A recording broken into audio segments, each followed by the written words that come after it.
a shame. You should be ashamed of yourself not standing up. You should be ashamed of yourself. That is why I'm also asking you to end deadly sanctuary cities that protect the criminals and enact serious. So tonight I wanted to have a conversation about DJT and this encounter that he's had here with the Democrats and specifically with Ilhan Omar. How exactly did he get this heated?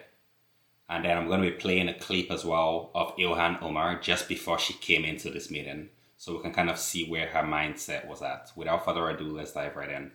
So tonight I'm inviting every legislator to join with my administration in reaffirming a fundamental principle. If you agree with this statement, then stand up and show your support. The first duty of the American government is to protect American citizens, not illegal aliens. That doesn't sound unreasonable. To protect American citizens and not illegal aliens. Doesn't sound unreasonable. That is a shame. You should be ashamed of yourself not standing up. You should be ashamed of yourself. That is why I'm also asking you to end deadly sanctuary cities that protect the criminals and enact serious penalties for public officials who block the removal of criminal aliens. In many cases, drug lords, murderers all over our country, they're blocking the removal of these people out of our country, and you should be ashamed of yourself.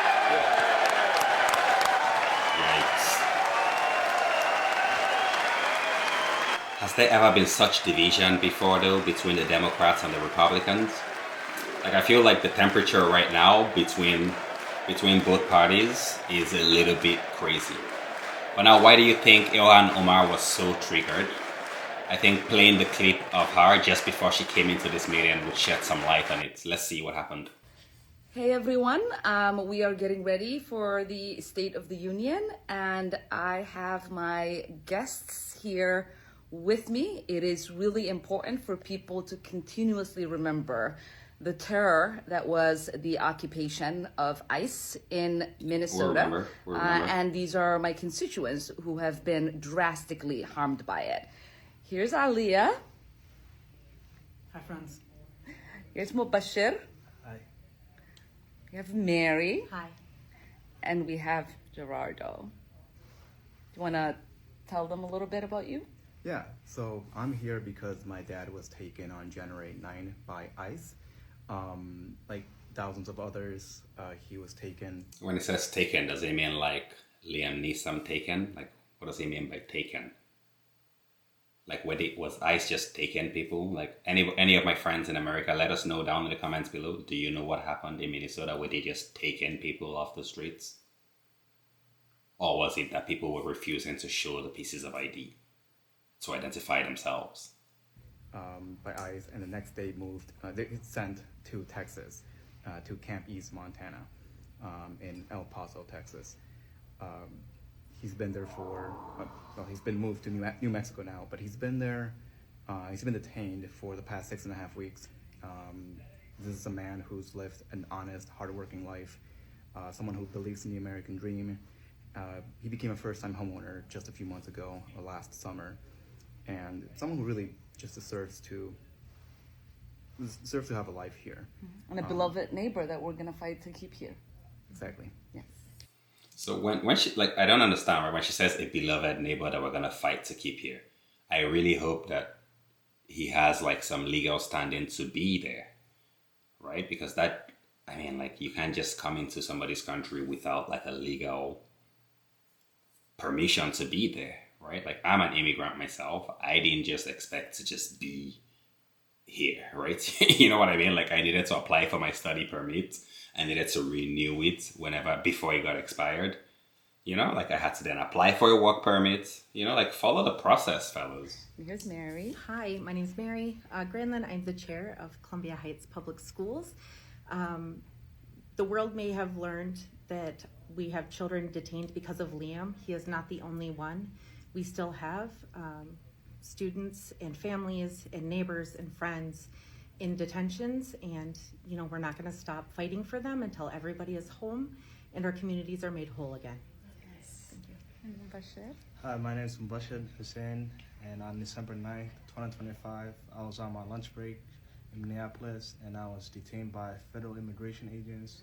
I told the agents I had my ID and I'm a citizen, but they kept repeating, that don't matter, that don't matter.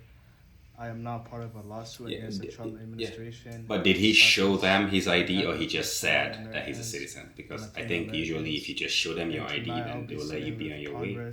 But I could be wrong. If Congress does not act, we will simply be harmed for living in the United States of America. Here's Alia. Hey everyone, this is Alia Rahman.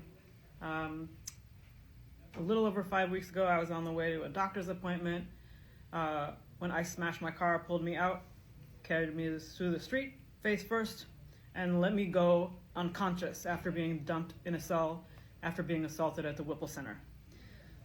Both of my shoulders are torn, but I got to come home. I had a really common experience in the history of this country. What happened in Minnesota is not new in this country, but maybe it's a new opportunity for us. And DC is filled today with people who have not seen accountability and justice based on what's happening both in Minnesota and elsewhere. So we're gonna win this fight, friends. We are. Thank you all for being here, and it is really important for everyone to amplify these stories, these voices, because this is not the America we want to live in, and we have to all fight for a better tomorrow. Yeah, so when they say fight, right, I'm all for following due process. So when you say fight to win this, like, you mean like fight for people that are in America illegally, or what exactly are they fighting for? Because I think if you're in America legally, then you don't have anything to fight about. But anyways, like, I showed that clip there just to kind of reset, so you can understand the mindset that Ilhan Omar was in before she went into that meeting. So you can see why she was almost in tears, actually. She was definitely triggered by DJT. And I feel like as if he did that on purpose as well, to try and get under their skin. And I think it worked, right? Because he really got a rise out of her. And I think she went in there really feeling strongly about the whole thing.